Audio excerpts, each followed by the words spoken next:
everybody. Welcome to Improv FAQ at Length. This is a series of longer conversations about improv topics that have lots of questions surrounding them. I'm James Quesada. Bob Wick. And with us today, we also have Natalie Roxas. Yes. Correct me if I'm wrong in the pronunciation. I'm realizing that might be the first time I've ever said it out loud. I know. I was thinking, do I correct you or do I not? And it is actually Rojas. I freaking knew it. I was like the Spanish X. If you can roll your R's. What's your ethnicity? I'm mainly Filipino. Oh, okay. So, there's a little probably Spanish in there somewhere. Okay, Natalie Rojas, of course. Yes. Yes. We live in an apartment where no one can pronounce our last names correctly. Yeah. I'm with you. This trio right here. Yeah, it's a good trio. Okay, well, so we're very excited to talk to you, Natalie, about a program that you're running for Go Comedy to support Go Comedy Improv Theater, and that is the Run for Laughs virtual walkathon / marathon. What do you call it? Well,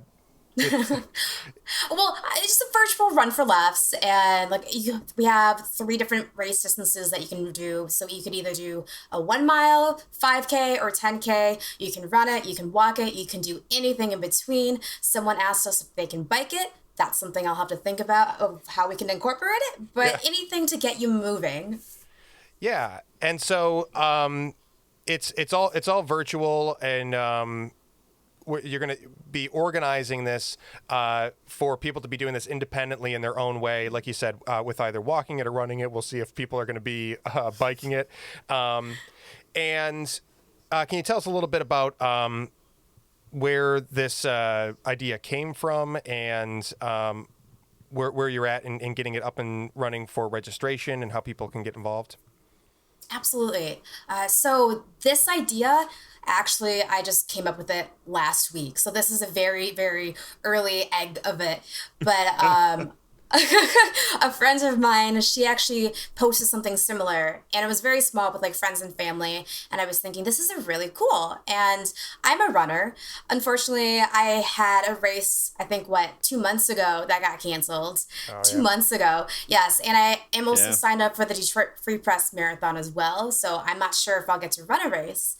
And so many people have been wanting to move in some way, and also just trying to find ways to help Go Comedy Improv Theater. And I thought, people want to be a part of this. People want to get out. People want motivation and a sense of community in some sense. Yeah, absolutely. I think I know for me, being in New York, I used to be a very active pedestrian, and even that was a lot of moving around that I don't do anymore right now, and I have to remind myself to just go on walks and be active. Julia, my girlfriend, is a active runner, and she's finding ways to do yoga and stay active. So I think this is such a really great opportunity for people to motivate themselves to get back to some active lifestyle practices and also do that for a good cause. So good on you for getting it going. Yeah. I like how you use the word community, because that is so important now. We're neglecting ourselves in that physical aspect. Plus, the thing we miss a lot is just that interaction. So we miss being part of something. So this is great. It's I don't know, having your cake and eat it too. Yeah. If that's something that runners do, but I don't know. You could. Why not? You can eat whatever you want afterwards. Yeah.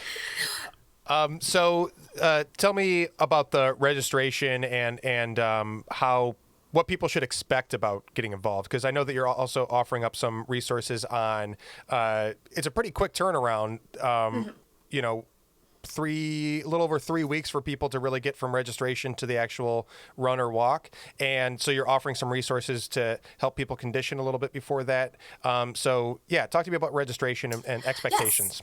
Yes, absolutely. So with registration, I'm just trying to get a couple things in line, but I'm hoping it'll be live next week where we'll go to Go Comedy's Improv page and their ticketing site. All the ticketings and payments going to go through them. There'll be actually two different options, two different ways you can buy tickets or two different ticket prices. Where if you want to do a 10K distance, it's going to be $30. If you like to do a 1 mile or a 5K, it'll be $20. And that's roughly about the same amount you pay for an actual show ticket. So with that in mind, you're not only just helping a local business, but you're also doing something for yourself. We'll have an optional race shirt if you'd like. It'll also be on Go Comedy's ticket public or Public's site, and we'll have information with registration along with that. And then there'll be a bunch of fun engagement activities that you can do. We'll have a costume contest. If you're running around Ferndale or Royal Oak, we'll have some fun things you can do that also during your run or walk. And in addition to that, you're right. It is a really short turnaround time. And with that being said, we don't want anyone getting injured. I mean, I personally know when I started back running again a month ago, I went too hard. So I don't want anyone to feel that same pressure. So what we're doing, we have two different things. We have a Facebook group called Run for Laughs, as well as a Strava group club also called Run for Laughs. The Facebook group will have different race running resources. We have a physical therapist on board with us who's giving different mobility type of tips, different exercises so that you can understand how to properly move. I also teach yoga through my Yes And Yogi Girl sites, so I'll offer different programs as that. And if you're new to running, join it. It's a way for you to ask your questions, share your progress, even if it's just as small as like a 10-minute walk or something. That's still one more step closer to that 5K or 10K. Yeah. And what I've noticed, like, the running community is super supportive. So if you are a beginner, this is a really cool, safe way to start.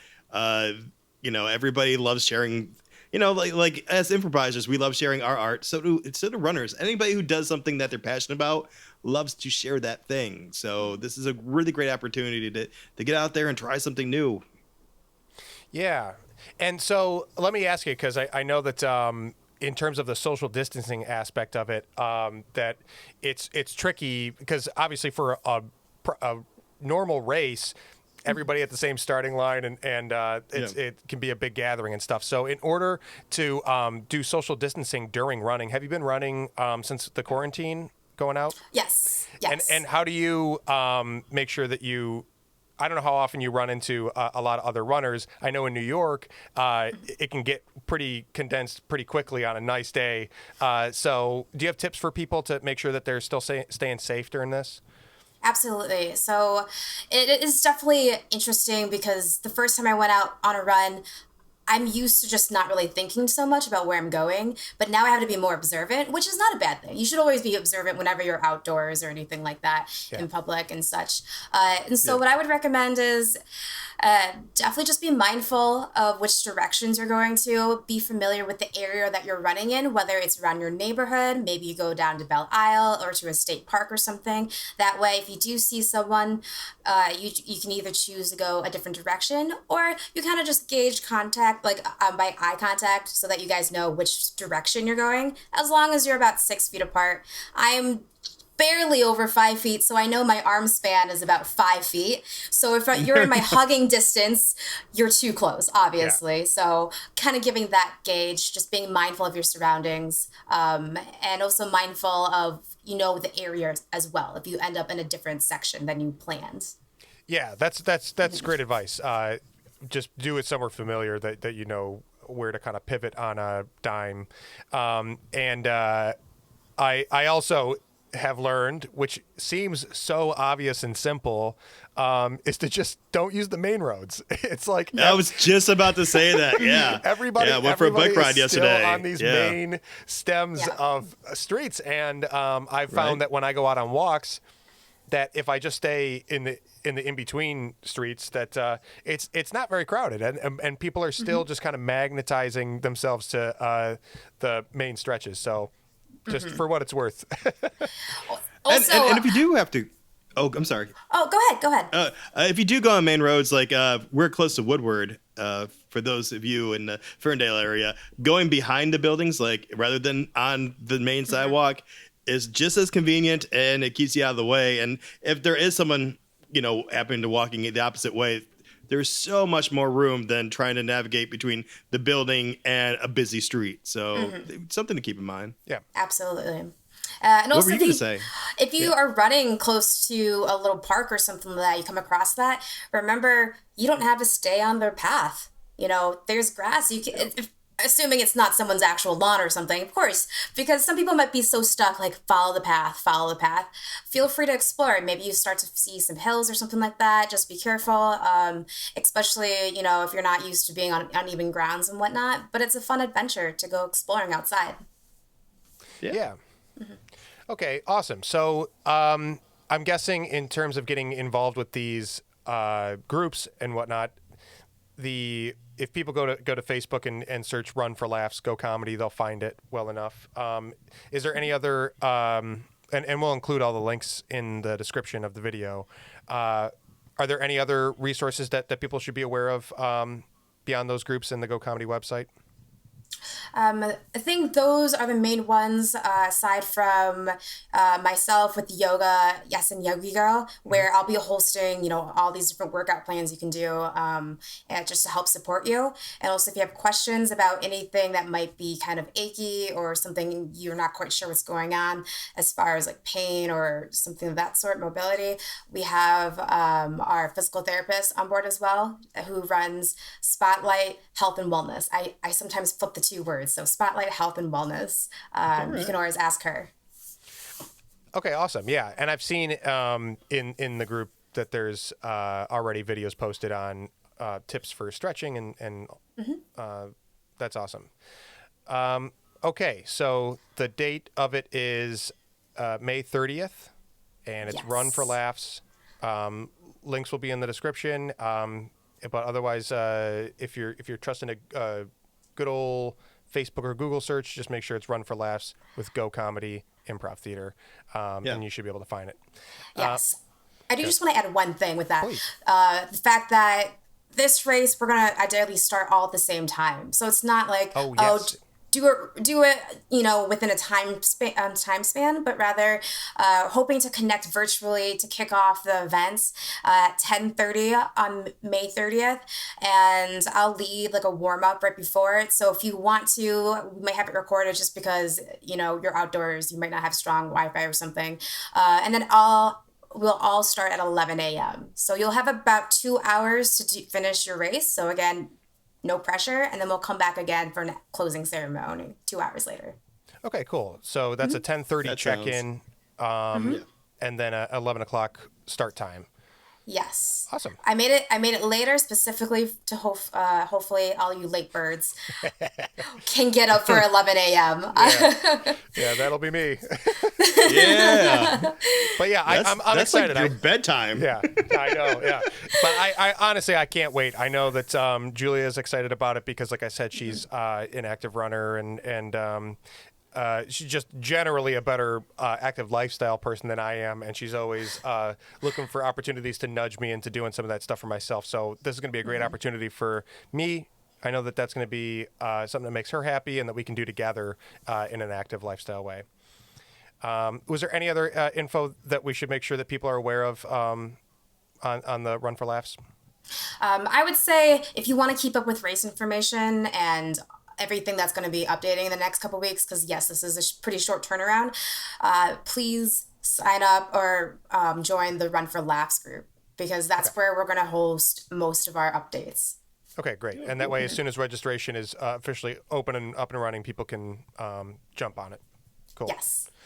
All right, awesome. Yeah. So beyond that, we also wanted to talk to you about some other active lifestyle and overlap between the improv world and your lifestyle, Natalie, because like you said, you have the Yes And Yogi, which is your infusion between the improv and yoga philosophies. And so I wanted to pick your brain about that and hear a bit about like where your perspective on how those two are related and adjacent to each other, and how it's been going to exercise them together. Yeah, absolutely. I started improv, let's see, about almost 3 years ago. And the same time I started improv was when I started yoga teacher training. And so I'm learning these two different, one's an art and another one's, a practice. And all of a sudden I'm starting to find connections in the two philosophies, which kind of blew my mind, where you don't really think of yoga and improv necessarily in the same boat, where we have, known improv yes and trying to, one, acknowledge and accept it and then choose to build upon it. I think that's such a strong phrase, and that's part of the reason why I chose it part of my brand, because Yeah. same thing in yoga. You have to first accept and acknowledge, otherwise you can't move forward. You can't, like, it's like when you're trying to find a place directions on Google Maps, but Google can't like calculate where you are. So you're like, oh, I want to get here, but why can't I get there? Because you don't know where you started. So you have to first acknowledge that. Yeah. I think definitely the idea of acceptance, things like surrender and just calm and centering yourself are things that I can definitely see the overlap. And Bob and I have talked previously on the show about we talked with like Nicole about energy levels, and we were talking about warm-ups and how warming up isn't necessarily for each and every time to necessarily get something out of it. It's a routine that gets you into a place of being centered, so that when you are feeling off, you can find yourself more easily by getting back to that familiar routine or way of centering yourself. So tell me about doing the classes, because how are some ways that you're implementing in a yoga setting the improv teachings for people doing yoga? I think of it in like two different ways. One is kind of what we just talked about, melding the philosophies together. So I think it's easy for people to picture scenarios that they can encounter on an everyday basis. So, for example, just explaining different scenarios through an improv performance, or just the idea of having to get out there and speak in front of someone, and come up with an idea and be willing and courageous enough to let your voice be heard, whatever point of view that is. And so kind of opening up that like resilience and that bravery to speak your truth, whether it's from a character's point of view or from your own personal point of view. And then the second one is being able to understand how to control your body, because I personally love physicality with improv. But let's say you want to do some crazy things standing on a chair, but you realize you're standing or like in that position for a long time. But if you actually implement just understanding how to move the subtle body, you'd be able to hold it a lot longer, a lot more safe, as well as maybe you can hold it even in crazier ways. Whether it's like a cartwheel or just standing on one leg and balancing, you would be so focused, not just mentally with your character in the present moment, but also through your physical body. Yeah, I've definitely, one of my early troops was Legend Has It, and so it was folk and fairy tale characters, and I've played like ghouls and whatever. I just remember one show in particular where I really realized how much just making a physical choice as a character can take a toll, because I came out as like a ghoul or a goblin, and I was like kind of squat walking, and it was so cool for like 30 seconds to a minute, and I just had this like bounce from like this low squat, and then I was in this scene for like 3 minutes, and my legs just started like shaking, and that's when I really started the practice of doing stretches beforehand and making sure that making sure that I at least know what my limitations are on some choices that I make in character and physicality. Exactly, because it's hilarious. I had an improviser in class once, and they told me afterwards, it's like, when you told me to lift my kneecap, I didn't know how the hell to lift my kneecap. If you think about it, how do you like do that without physically using your hands? And that's when you kind of say like, oh, I just have to engage my quadriceps, and when I engage my front thigh, it lifts my kneecap. And so I'm like, oh, well, what if I learned more about that? What other Yeah. characters could spawn from it? Yeah. And it's such a nice. Yeah, 'cause there's- Go ahead, Bob. Oh no, because there's that whole, like when people go into develop characters or learning how to do characters, there's that whole exercise we do, like, move, but lead with your chin, lead with your elbow, lead with your knee, lead with what happens when you lead with your chest or your waist. What kind of characters? What does it say about your character? What kind of stage picture are you putting on? So to really get a hold of that and like really focus on these different body parts and lead with them or move them in a unique way can really bring life to a character that you previously didn't have. Yeah, just checking in with your body and exploring things can go a long way.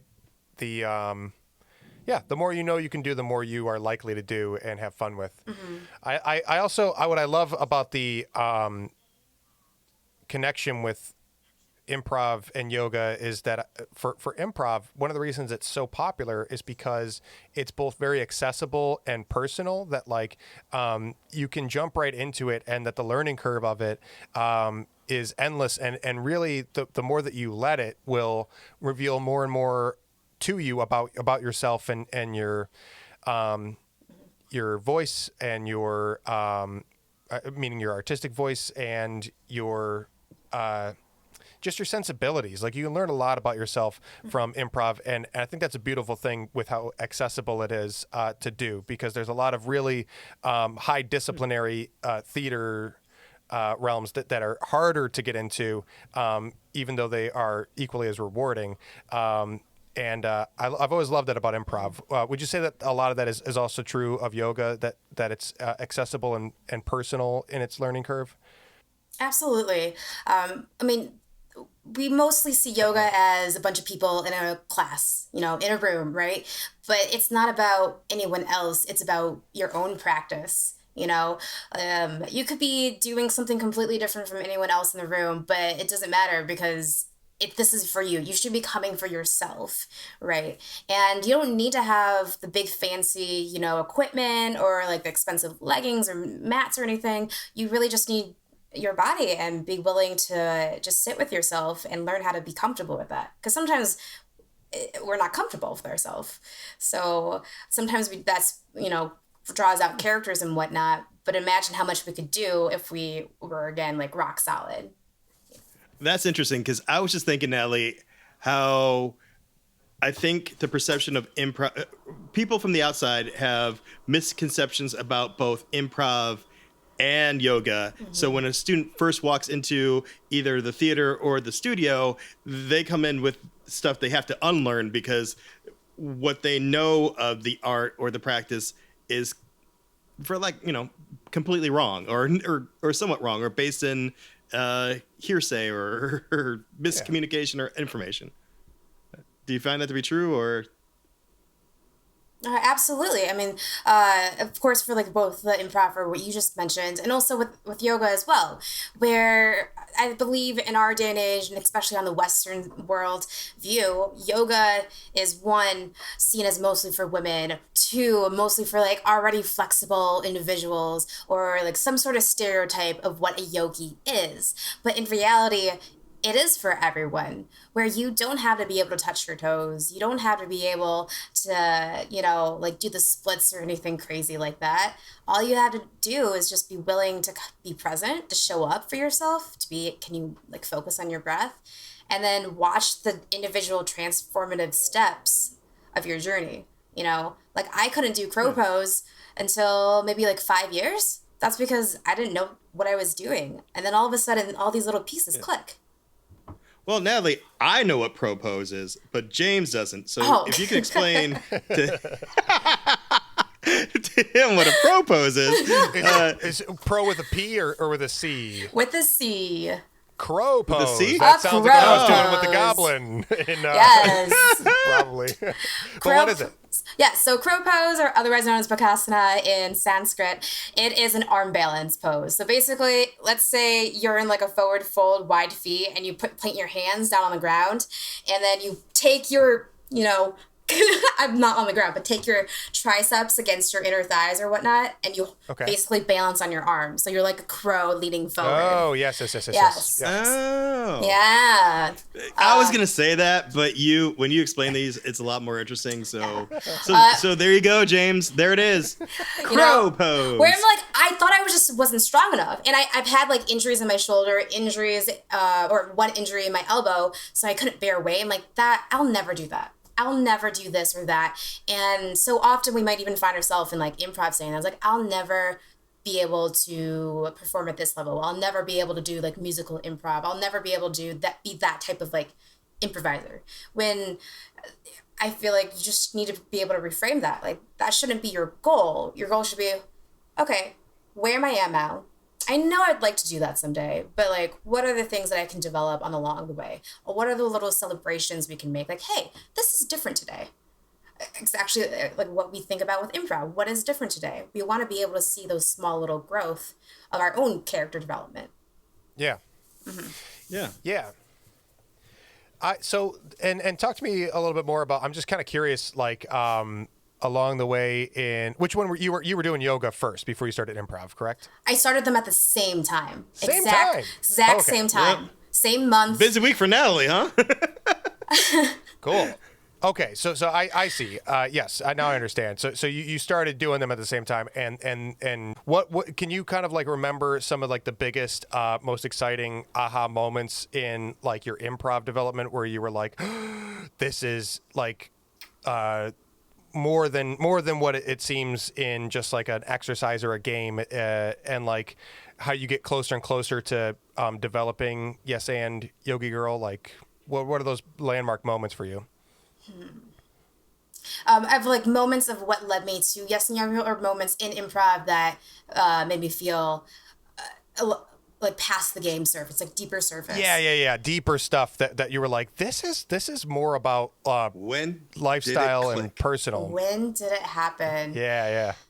I think about, when you start as a student, you're so eager, right? So you want to be able to get your word out. You want to be like, get your idea out there. Or maybe you might feel a little bit more shy and reserved. So you're like, nobody wants to hear what I have to say, or something like that.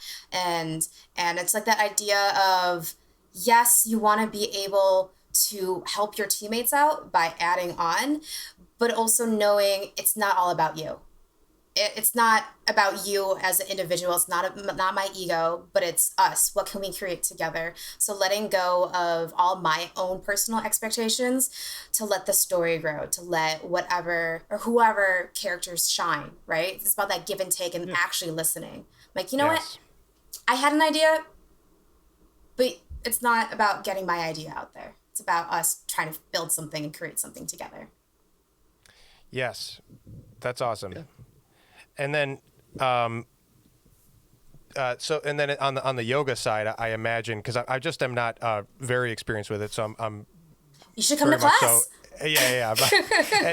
But I'm asking like on the yoga side as an individual thing, and I know in a classroom setting everybody is there together.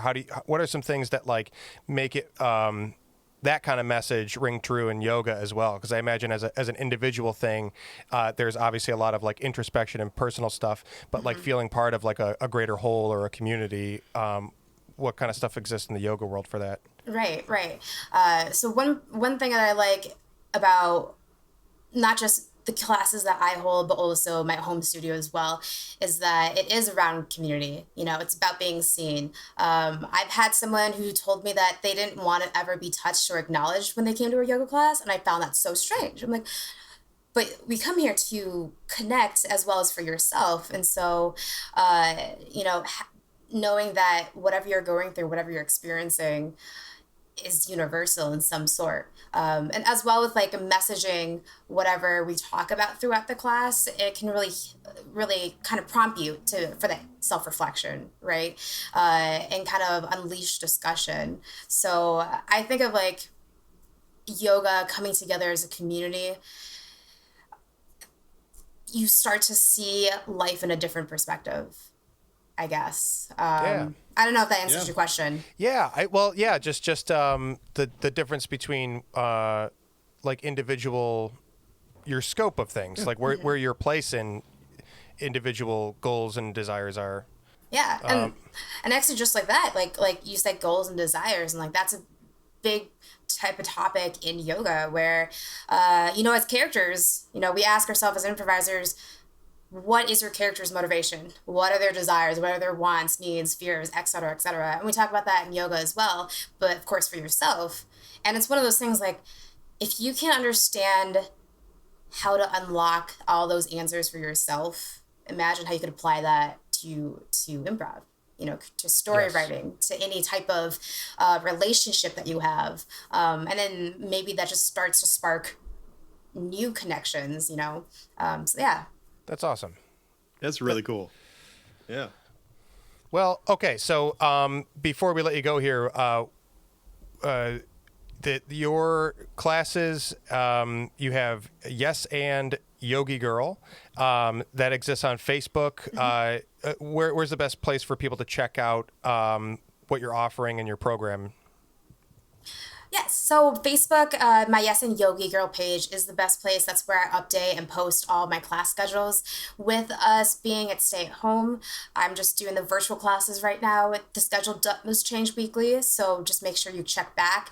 Otherwise, I have classes typically Saturday, Sunday mornings, and then Tuesday, Wednesday, Thursday evenings. So I have quite a bit of offerings, and especially if you want to participate in the virtual run, I have yoga for runners now, so Tuesday, Thursdays. And I also, so that's a new thing. I didn't tell Bob that, but yeah. Hey! Yeah, hear it first, kids. Hear it first. Yeah. Cool. So keep up with So that. cool. Yeah. Well, thank you so much for taking the time to talk with us. Yes. And I'm so excited for Run for Laughs. And I really enjoy talking to you about that overlap between the worlds of improv and the worlds of yoga. So thank you for sharing your thoughts and perspective on that as well. And glad to know you're doing well. And we will hope to talk to you again soon. Catch you next time Thank on you. Improv FAQ at Lang.